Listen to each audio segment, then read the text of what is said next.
What's up, all my wrestlers out there? This is the Wrestling Files. I'm Mighty Q, and today, great show. I'm already super excited for it. But of course, before we get started with anything, I want to thank you guys because without you guys, I can't do what I do. And that's really the only reason I'm doing what I do is because I'm trying to help as many of you guys as I can. I've got just way too much wrestling knowledge up here. I want to send as much of it to you guys because I don't need it anymore. I need a little bit of it for fighting, but other than that, you guys can have that wrestling knowledge. So thank you, thank you, thank you. Can't say it enough. So let's get into it today. Today essentially is another kind of mental thing. I still think when it comes to sports, most of the sport is mental rather than it is physical. It's kind of the same with your job. When you're working a job, when you first get started, you don't really know what you're doing, and then you gotta learn the ins and works of that certain company, and from there you're kind of off and running. It's like if you're a server or a bartender, serving, like you kind of know how to do that. It's more or less like learning the menu, and either you're a good server or you're a bad server. What the menu really kind of dictates isn't going to determine if you're a good server or a bad server. You're already kind of a good server or bad server, but that's because it's mostly mental. If you're not really having that great of a day, you're kind of off. Normally, you're just not as good of a server as day, and I know it coming firsthand for myself. I know the days I was a little off. I wasn't as good of a bartender, and I wasn't as good as a server, and it's just it starts with the mental side more than it does the physical side. It's not like there was anything wrong with the food or the service wasn't just as good as normal. I wasn't as talkative or not as personal or whatever it may be. But it really does start with mental, and I think wrestling applies the exact same way. All of life applies the exact same way. And the best part about that with sports is once you understand that once you become a pretty good athlete, it doesn't really matter if you're playing this sport or that sport. Some people kind of let it think like, oh, I can't do this sport because I don't have the right skills or I don't have the right whatever. I genuinely think wrestling does give you a lot of other skills because it teaches you how to use your body really well. It teaches you kind of the limits of your body. You can only put your arms so far, behind your head, and you can only withstand a half for so long. Sprawling, having a guy lift your leg, and being able to drive your hip down and straighten out your leg, and just weird intricacies of the sport just allow you to learn a lot about your body. So I think that's the reason like wrestlers then go from wrestling and like they're really good football players. I know a lot of people that play baseball because they have great pop-up slides and they're just really explosive when it comes to that nature. So there's a lot of other wrestlers that go to other sports, and there's a lot of other really good athletes that then transfer to other sports, and it's almost like a board factor. I know that's how it is for myself. Like I enjoy training. I go to the gym pretty much every single day during the middle of my day. And my active schedule right now, I go to Muay Thai in the morning, I lift during the middle of the day, and I do Jiu-Jitsu or Muay Thai again at night. And essentially, like the lifting and like the off-season work, like it's not always lifting. Sometimes, I'm jump roping, I'm getting a good cardio and ab workout in. Sometimes it's, a body weight, or sometimes I'm doing a lot of jumps, or sometimes, it's a heavy work. It's just some type of workout in the middle of the day. I mean, dependent on off-season training, or I do so much all kind of wrapped together. I don't really particularly train a certain sport like their off-season. Like I know like there's a lot of football players that just care about putting on size in the off-season, and they're just going to put on as much size and as they can, and then when it comes to the season they'll kind of wane off. But I have a very hybrid model when it comes to that. So when it comes to working out, I'm just kind of I weight train, I do some endurance training, I do some different like hit type workouts, and I'm trying to get both a good lift in, but I want to do something that increases my cardio a little bit, increasing the engine is what they call it.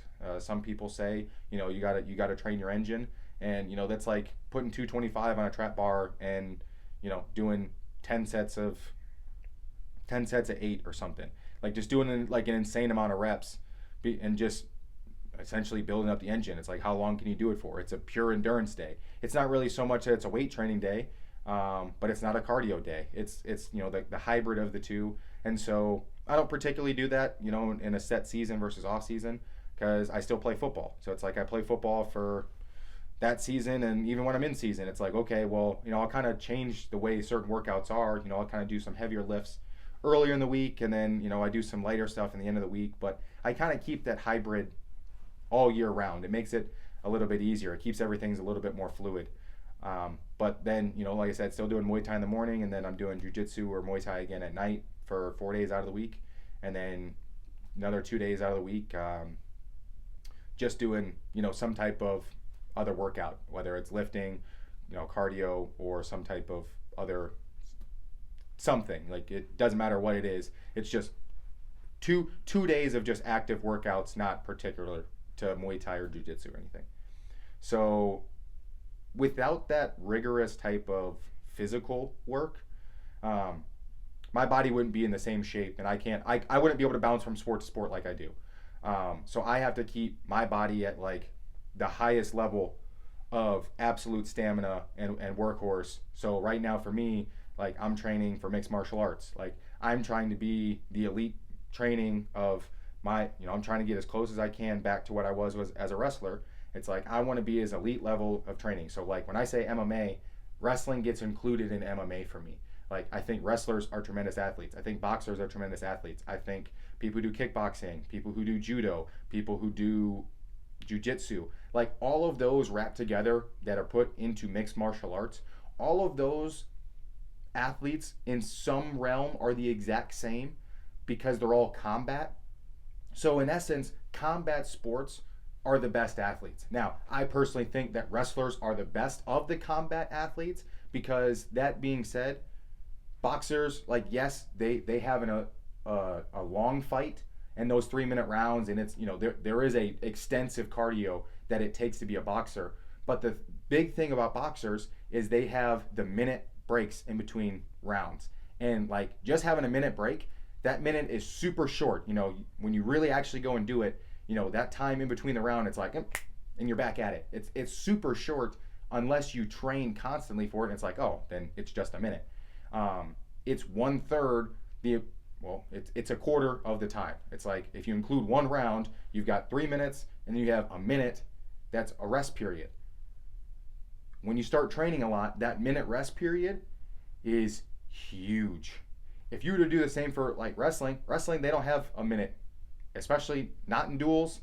Most tournaments, it's maybe 15 seconds of like actual stoppage time, and the only reason it's 15 seconds is because that's between the first and second period. Ref flips the coin, flips the disc, red or green, choice. Move on from there. And in college, it is quick. You already know. Guy gets it, boom, defer, next, or he's taking, most of the time, you take bottom or go neutral, and it's right back to it. There's not this long, hey, let's sit and wait and stand and time to take a breath. No, it is, you're going, let's go. Go. Right back to the sprint. Right back at it. And I think that really is the only reason I give wrestlers the top task. That in essence of grappling. I mean, grappling takes a lot more out of you than what you really think. Kind of floating and being on your feet, you can kind of rest your arms. You're throwing punches, and but you want to be relaxed. You can't really be that relaxed in wrestling. It's a lot more being tense, being ready. Your hands are always kind of ready to defend on a shot. Your head's ready to defend on a shot. You're looking for your setups. You're looking for your stuff. So in terms of what levels wrestlers get to, wrestlers are a little bit higher because they're kind of in this constant motion and constant training. Sometimes, there are certain boxers who, are better. But I'm saying, as my bias, wrestlers are the best of combat sports, but combat sports are the most elite athletes, period. Like, end of story. You can't, and I would only give the exception of one sport, and that one sport being rugby. Other than that, I don't really have much concession. That maybe water polo, but even water polo, to a degree, if yes, you are in this constant wrestling underwater with another person, and it's constant treading water, there is a certain element where treading water is, I'm not going to say easy. It's easy to people who do it often, and it's easy to people who know how to do it. And now the fact that you know how to do it, it's a lot easier, because it is a lot more of a technique thing. And it's somewhat that degree with swimming too. learning and having the correct fundamentals of swimming makes you completely different when it comes to like even running. Running with correct form, you are able to do it a lot easier. It's a lot more fluid of a moment. And so I think because that applies as how easy it is to learn how to do set thing, like you can go and get perfect running form fairly quickly. There's not like, yes, there's a lot of internal moving pieces, but there's not really that much external moving pieces. And for the most part, a lot of people are really, on the bad side, maybe 60% correct running form. But, there's a lot of people that are like, 80, 85% and really just need that last 15 to make it drastically easy for them. And that's kind of a big difference. With wrestling, there's so many intricate things that it takes to being good. It kind of starts to apply a little bit more. It's not just, okay, we're doing this constant motion for the same thing over and over again. How can I make it to where I'm as close to a wheel and I just kind of keep progressively moving? That's where it's a little bit different. And even the same, playing football, that break between plays is a lot more resting than you think. It's just guys don't really ever get in that good of shape, and they're in football shape. But if you were to say, hey, go do 3 3-minute rounds, they're going to be gasping for air and choking and dying. Or if you say, hey, go run 5 miles, they're going to be, it's going to be really tough for them to keep that constant motion. It's the same with baseball, and even to the degree with soccer. It's like, okay, soccer, you're really good at running, but it's the same for the physical aspect. It's like if you had to go do the same thing, go do 3 3-minute rounds. And I'm saying 3 3-minute rounds because pick your poison. Do you want to go wrestle for 3 minutes? Do you want to go do MMA for 3 minutes? Do you want to go box for 3 minutes? Like any of those choice, like it's going to be tiring. I don't care. Just go pick and do 3 3-minute rounds. Hands off. Runners can't do it. Swimmers couldn't do it. Football players can't do it. Baseball players can't do it. To some degree, rugby players can't do it. There's this constant, soccer players run a lot. It's like, yes, but you'd be shocked how much you guys also stand around. It's like you guys run a lot, but like you run like 60 meters kind of quick, and then you kind of stand around, and you run 20 meters kind of quick. You stand around and walk, and then you kind of run 5, and then you jog 25, and then you're kind of standing around, and then you're jogging 25 again. So it's like, yes, it's this constant motion, but there's really only set times that you're really sprinting, and there's only certain individuals who are doing a lot of sprinting, and you guys are great cardiovascular runners. You're not great when it comes to doing more complex movements. You guys have running down, you got the kicking down. Soccer is a tremendously hard sport. There's a lot of intricacies to be really good at dribbling, to be good at getting past defenders. It's the same for basketball. But you can't really say that it matches the level of athleticism and even output physical endurance that it does at combat sports. Combat sports take the cake. Period. End of story. I think wrestlers are the best of combat sports only because they don't have a set 1 minute window in between periods. And I think the fact of grappling actively throughout the entirety of it is the only thing that makes them different. And I would say, jiu-jitsu has their kind of little element, but in jiu-jitsu, there is moments, and I'm finding it now, training it now, and what I'm doing. There's a lot of times where in jiu-jitsu, both players kind of stop. And there's a mutual agreement of, hey, we're both in neutral sets. It's going to come down to if you make a move first or if I make a move first. But we're going to sit here and think about that because I don't know if I want to go on offense or if I want to wait and try to defend you because we're clearly both in a neutral set. So which of us is going to make this first move? We're at an impasse. Versus with wrestling, there's not really ever that impasse. Both guys are constantly working offense, and both guys are also constantly working defense. Jiu-jitsu is not that exact same way. Jiu-jitsu is a lot of offense and then defense, back to offense, and even the same with boxing. Yes, there's counters, but you can be a completely counter fighter versus it is very difficult to be an only counter wrestler. It's very difficult. So that's kind of how that goes. I think all of life is very difficult. It's very hard, and the reason it gets much easier in the eyes of some, and some continue to go on from whatever they're doing, and I think then turn to a success in life, is they continue on that path of very hard. I think there's a lot of football players that make it to the big leagues. They make it to the NFL. That was their goal. That was their top tier goal. They didn't have anything past making it to the NFL. They achieved something that is a great achievement. And once they hit that achievement, they kind of stop. There's a lot that they either don't keep pressing, they don't keep working. For them, they did what 99.9% of people will never do. They achieved something that is absolutely fantastic, and there's no knock on them. That is a tremendous goal to achieve. They should be happy about that. And the issue is, they then find something that's tough from there to continue working towards. And I think that's the main reason you see a lot of them then drop off. And it's like they burn through their money because they don't have another way that they're continuing to strive for, to either then continue making money or to continue working towards something that they're continually putting theirs in. So it's like, once you kind of stop striving for something, if you hadn't put the building blocks in place that kind of allow you to keep walking on the same path, then you clearly fall down into a pit. And so doing something that's difficult every day makes that constant mundane life hard a lot easier.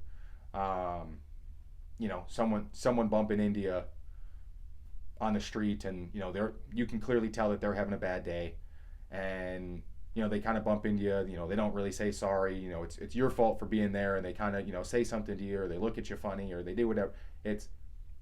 That's an irrelevant thing in life. Let it go. And I think there's a lot of people who do combat sports that you come to this a custom of training and mindset where it's like,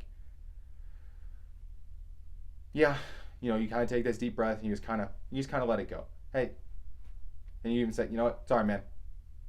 Have a good one. Take it easy. And even just that, saying that to them, that could be a complete day changer for their life, and say, hey man, sorry about that. Have a good day. That could completely change their mindset. Sometimes you'll have some, my bad. Sorry about that. Hey, sorry. Actually, it's my bad. I was on my phone. Whatever. You'd be shocked when you seem like someone's having a bad day and they do something to you, and even if it's their fault, say something nice to them. You'd be absolutely astounded how much that might be able to change their day and can completely change their mood. And it's like, we're all human beings. We all need to understand that, like, hey, it's a lot harder. We all kind of deal with the same mundane. We all need to eat food. We all need to breathe air. We all need to get wherever we're going. We all want to go somewhere. We all have things in our head that we want to do. I want to go to the store. I want to go to this place. I want to go to that place. How am I going to get there? How am I going to pay for it? What am I going to do while I'm there? Everyone has the same thoughts. Everyone has the same life experiences as everyone else. It's just they come in different times. They all come in different times. There's the pain of, there's some people that know what it feels like to be punched. There are some people who've never felt that in their life and will never feel that. But you know what? There's other pains that they have that are just the same as getting punched in the face or punched anywhere else. And that same pain you've never felt if you have been punched. There's a lot of that going on.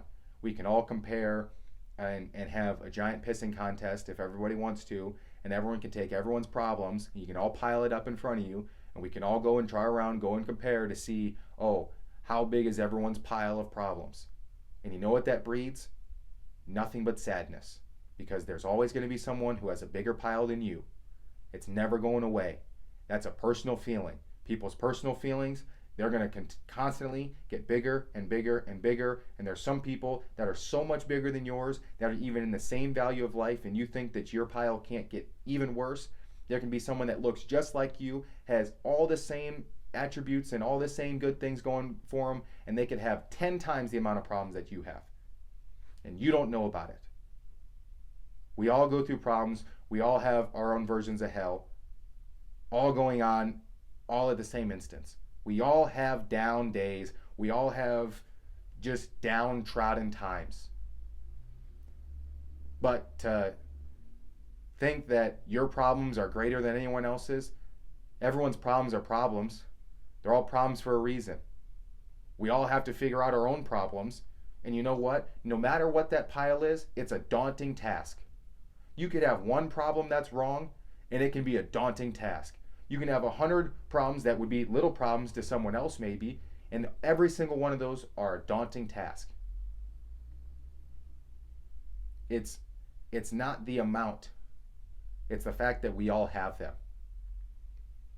Because there's going to be days that you really don't have that many problems. There's going to be days where you have great days and you have everything just fine. But the days that you go and you may slip into some darkness, and those days, they're bad. And I use the word bad because I can use a lot of other words and it just gets fancier. Bad is bad, good is good. We have a little bit of both every single day, and everyone needs to understand that we have a little bit of both every single day, and everyone needs to understand that that good and bad everybody has. Stop acknowledging the fact that you can split people up 1,000 different ways. I did it just a minute ago, just inside of combat sports. You've got your boxers, you got your people who do jiu-jitsu, you got your wrestlers, you got the people who do them all together in MMA, you got Muay Thai people. I just took the giant group of combat sports, which is already a small segment of people, and redivided them up by 5 other ways, and I can go back through and redivide them up 1,000,000 different ways. Every single person is different. You can group them into 1,000,000 different groups, and they're going to be excluded from 1,000,000 different others. Every single person is an individual. Treat every single person as an individual. Give respect to get respect. And you know what? No one is giving respect at all these days, and we wonder why there's a bunch of problems. Absolutely ridiculous. Life is hard. Life will always be hard. It's not easy. And you know what makes life actually easier? Going and doing a bunch of really hard shit. Because when you go and do a bunch of really hard shit, it makes the stuff that actually is easy feel a lot easier. And you go, wow, I'm having a really good day because life feels easy. Go and do stuff that's really hard. Is cleaning your room that hard? No, but you know what? It's hard in the moment. It's hard for a 13-year-old to clean their room. It just is. It's hard for a college frat dude to clean their room. Why? Because they don't have to. It's not that important. But is it really hard? No. But you let it go for a really long time, and you know what? It progressively gets harder until you get to one point where, who knows, if you let it go for too long, you get roaches, you get rats, you get whatever terrible thing you want to think about. Floor rots away, you fall through. I don't care what it is. Is it hard to clean your room? No. But it gets harder as the more you let it go. But I guarantee you, after you do it, you come back and you see your room's clean, it makes you feel pretty good. It makes your day go a little bit easier when you come home and you walk in and you have a clean room and you just kind of go, I don't have to worry about cleaning my room today. I don't have to worry about all the trash I had on the floor. I don't have to worry about the fact that my bed wasn't made. I don't have to worry about I have all these clothes that I need to put away. I don't have to worry about all the stuff that's over here that's progressively getting worse and I see it every single day. That's the thing that's hard. It's hard the more you push it off and let it go. If something's hard in your head, it means it's something that you need to do and get it done before it gets worse. Before it then gets really bad. Because then it's going to come up and get you. And that's the difference with why once you've wrestled, everything else is easy. You can say it for a lot of sports. Once you've done boxing, everything else is easy. Once you've swam, everything is easy. Once you've ran however far, everything else is easy. It's just how much do you go and do that really hard shit to make the rest of your life actually not hard as shit. It's all a mental state. Go do hard stuff, feel better. Period. End of the story. So that's all I got for you guys. I know it was an interesting approach. I know it's a little bit different approach, but it's something that's been on my mind for a little while. So yeah, I wanted to get that out. So as always, do all the fun YouTube and Rumble stuff. You know, the likes, the comments, the shares, the bell, the subscribe or the Rumble button. Do all that fun stuff. And yeah, that's all I got for you guys. I'll catch you on the next one. Peace.